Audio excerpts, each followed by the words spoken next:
Hi, Michael here, Global Peace Center.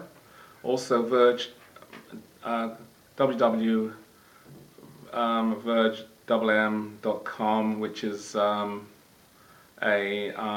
media platform, which please tune into that because there's a lot of interesting recordings and information there. What we're saying is that we really are not being given the information. It's like we're in cloud nine. We're brought up on a diet of education, which is the same as what happened to Roman children 2,000 years ago. It's really quite strict, quite rigid, goes by the bell, and doesn't enhance creativity. For example, little children of 3, the teacher said to them, "How many uses can you think for a safety pin?" And little girls said, they ended up to about 50, 100. And as they go up the scale up to 10, 12, 20, they get less and less ideas of what uses, creative uses they could think of.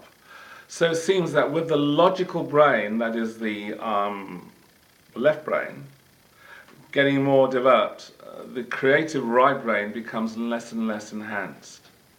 And a lot of it's to do with schooling, but it's also to do with the quality of child rearing. If the mother really loves the child, then there is much more capability of that brain as it grows to develop into a loving brain with a highly developed neocortex with greater connections in the front, which is often called the angel lobes. And there's a great connection with the orbitocingulate gyrus, which connects the frontal brain with the hindbrain.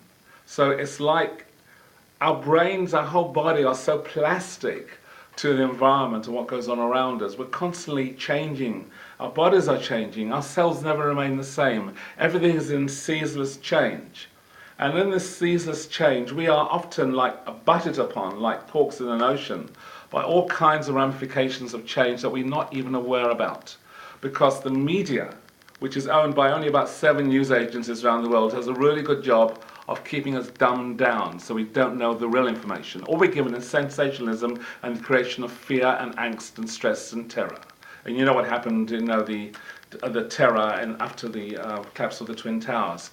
It's the agents and the aspect of terror that creates this world at the moment. And there's wars, more and more wars actually in countries than outside countries, but there's still the wars. And wars is not a way to create peace. We've got to throw away the military-industrial complex, and develop it into plowshares.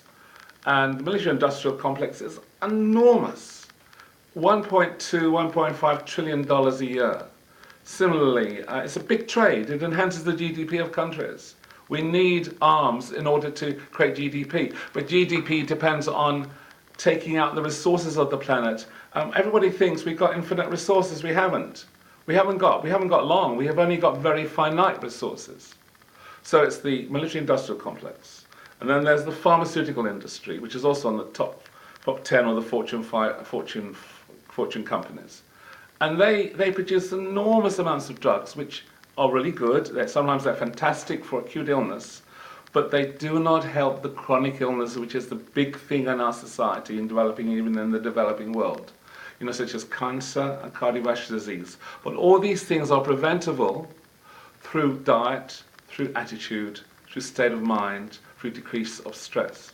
So there's the pharmaceutical industry, there's the nutritional industry, which tends to produce foods which are not always good for you because they consist of saturated foods and fats and meat. For example, meat is an industry that consumes tremendous amount of water that creates severe distress and suffering for animals, which depletes the land of essential biodiversity.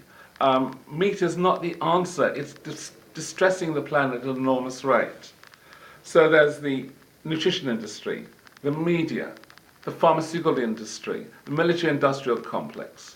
All these things we're up against because we haven't had an opportunity to think for ourselves. And we're being talked to and talked at by so-called professionals in white coats that think they have the absolute solution. And in fact, they don't have the solution. We, the people, have to have the solution. We, the people, have to think of new ideas and new ways of thinking that can create a resourceful and sustainable planet. And I'd like to talk about these topics in more detail next time. But thank you for listening.